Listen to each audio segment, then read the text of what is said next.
আসসালামু আলাইকুম ভিউয়ার্স। দেখেন আমাদের মন মানসিকতা, জাতি হিসেবে আমাদের মন মানসিকতা কেমন। আমাদের মিডিয়ার দুজন কর্মী, অর্থাৎ দুজনেই নাটক এবং ছবির সাথে সম্পৃক্ত।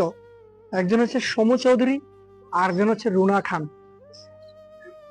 একজন বিদেশের মাটিতে এবং দেশের মাটিতে, বিদেশের মাটিতে শর্ট প্যান্ট পরে এবং দেশের মাটিতে সারা শরীর দেখিয়ে, এখন বিদেশের মাটিতে যখন সে শর্ট প্যান্ট পরছে তাকে উপস্থাপন করতেছে সাহসী লোকে ফিরে এসেছে আমাদের রুনা খান।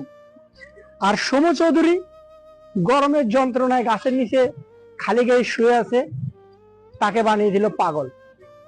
এই যে একটা অবস্থা আমাদের দেশের মিডিয়া কর্মীদের, এগুলো আবার দেখবেন যে সংবাদ মাধ্যমে এগুলো প্রকাশ হয়।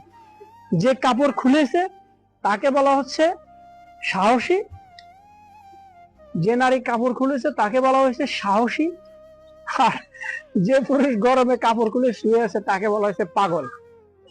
এবার বুঝে দেখেন যে আমাদের এই মাইন্ড সেট আপ, এই মন মানসিকতা কত নিম্ন স্থলে চলে গেছে। আবার দেখতে পারেন জাতি হিসেবে আসলে আমরা কখনো সভ্য হতে পারি নাই, বা হতে পারবো কিনা কিয়ামত পর্যন্ত, তাও আমাদের ডাউট আছে।